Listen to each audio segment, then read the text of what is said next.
pemirsa, selamat datang di Investa News. Kembali lagi bersama saya Iga Dias Retnandalas yang akan menemani Anda selama beberapa menit ke depan untuk membahas seputar dunia investasi edisi Kamis 10 Maret 2022.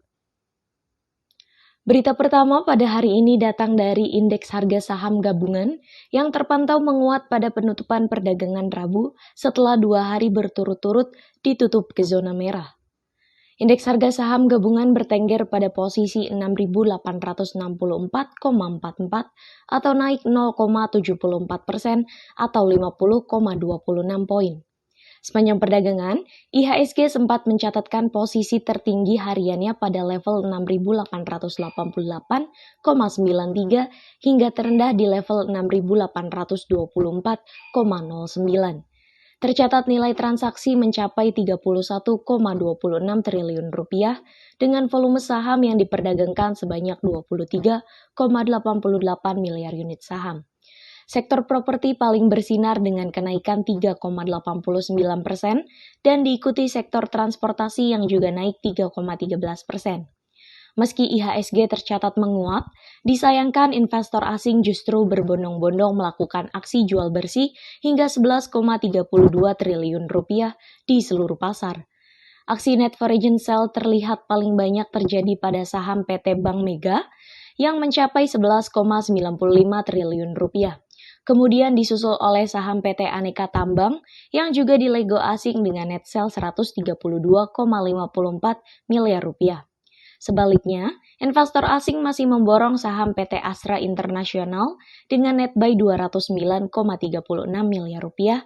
Selanjutnya, investor asing juga mengoleksi saham Bank Jumbo, yaitu PT Bank Negara Indonesia dengan net buy 115,62 miliar rupiah. Saham PT Bank Sentral Asia sebesar 104,61 miliar rupiah dan Bank Rakyat Indonesia senilai 101,66 miliar rupiah. Pelaku pasar masih menyoroti imbas dari konflik Ukraina-Rusia, di mana Amerika Serikat telah secara resmi memboikot impor minyak dan gas dari Rusia, sehingga memicu lonjakan harga minyak mentah dunia. Lalu, dari dalam negeri, Bank Indonesia melakukan survei konsumen pada Februari 2022, mengindikasikan keyakinan konsumen tetap kuat dan berada pada area optimis. Hal tersebut terlihat dari indeks keyakinan konsumen Februari 2022 sebesar 113,1. Selanjutnya datang dari proyeksi IHSG yang berpotensi melanjutkan penguatan pada perdagangan hari ini. Meski begitu, investor tetap harus mencermati berbagai sentimen seputar konflik Rusia dan Ukraina. Analis MNC Sekuritas Herditya Wicaksana menilai, konflik Rusia dan Ukraina masih akan cukup kuat mempengaruhi bursa saham hari ini. Pasalnya, konflik ini mempengaruhi harga berbagai komoditas, di mana dari sisi Amerika Serikat memboikot impor minyak dan gas dari Rusia, papar Herditya kemarin. Selain itu, pelaku pasar berpotensi merespon positif rilis indeks keyakinan konsumen Februari. Hasil survei Bank Indonesia, IKK turun jadi 113,1 dari 119,6 di Januari. Meski begitu, IKK masih bertahan di atas level 100. BI dan para ekonom juga optimis IKK akan naik lagi. Secara teknikal, analis menilai IHSG masih berpeluang naik. IHSG masih bertahan di atas exponential moving average 34 dan di atas trailing bullish. Jelas Joshua Marsius, analis Philip Sekuritas. Herditya memprediksi hari ini IHSG bergerak di kisaran support 6.814 dan resisten di 6.929. Sementara itu, perhitungan Joshua IHSG akan bergerak dengan support pada level 6.790 dan resisten juga di level 6.929. Kemarin, IHSG ditutup menguat 0,74% ke level 6.864,44. Investor asing mencatatkan net sale sebesar 11,32 triliun rupiah. Namun, lantaran terjadi crossing pada saham PT Bank Mega di pasar reguler, investor asing masih membukukan net buy sebesar 759,51 miliar rupiah.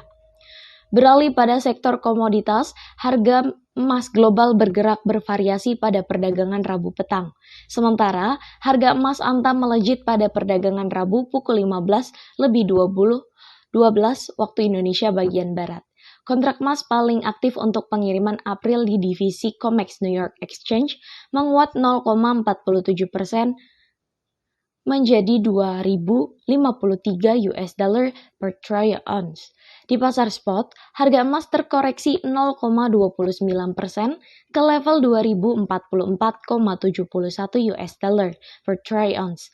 Sementara, untuk indeks dolar Amerika Serikat melemah di level 98,72.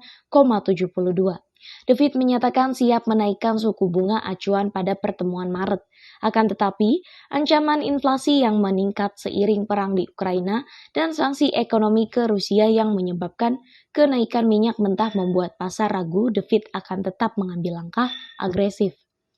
Dari dalam negeri, harga dasar emas 24 karat Antam ukuran 1 gram dibanderol Rp1.036.000, naik Rp17.000 dari posisi sebelumnya. Harga buyback emas Antam terpantau di level Rp943.000 per gram, juga lebih tinggi Rp17.000 dibandingkan perdagangan sebelumnya.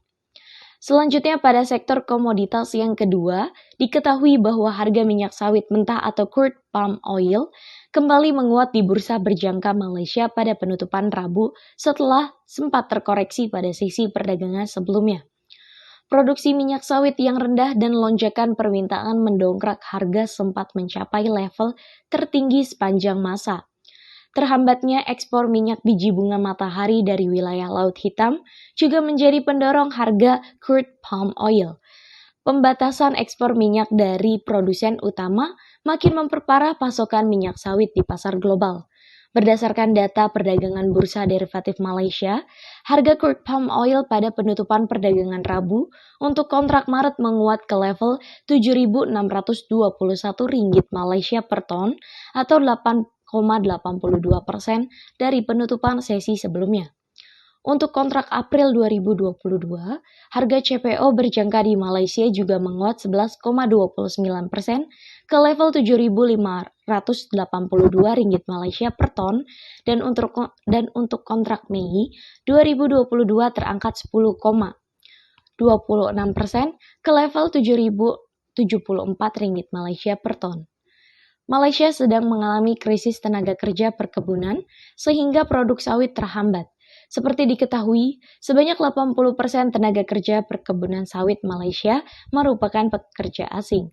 Pemerintah Malaysia berencana membuka kembali perbatasan negaranya setelah masa pandemi dan akan mendatangkan tenaga kerja asing guna mengejar target produksi sawit yang mencapai 20 juta ton tahun ini. Berita penutup kita pada hari ini ialah kurs rupiah diperkirakan kembali melemah pada Kamis. Kemarin, kurs rupiah menguat karena status pandemi akan berubah menjadi endemi. Research and Education Valbury Asia Futures Nanang Wahyudin menyebut rilis data inflasi Amerika Serikat hari ini juga akan mempengaruhi pergerakan rupiah. Momentum penguatan rupiah akan diuji oleh data indeks harga konsumen Amerika Serikat. Kata Nanang, seorang konsensus analis memprediksi inflasi Amerika Serikat mengalami kenaikan jadi 7,9% di Februari dari 7,5% di Januari. Sementara, di dalam negeri ada rilis laporan penjualan retail yang diperkirakan naik 15,9% dari sebelumnya 13,8%. Tak hanya itu, Kepala Ekonom Bank Permata Joshua Pardede mengatakan ketegangan Rusia-Ukraina juga akan menjadi penggerak rupiah. Sebelumnya, Ukraina mengaku tidak akan bergabung dengan NATO. Ujar Joshua memprediksi rupiah akan melemah dan bergerak antara 14.300 hingga 14.450. Nanang menghitung rupiah akan bergerak antara 14.300 hingga 14.330 per dolar Amerika Serikat. Rabu, kurs spot naik 0,38% menjadi 14.341, kurs Gisdor naik 0,15% menjadi 14.371 rupiah.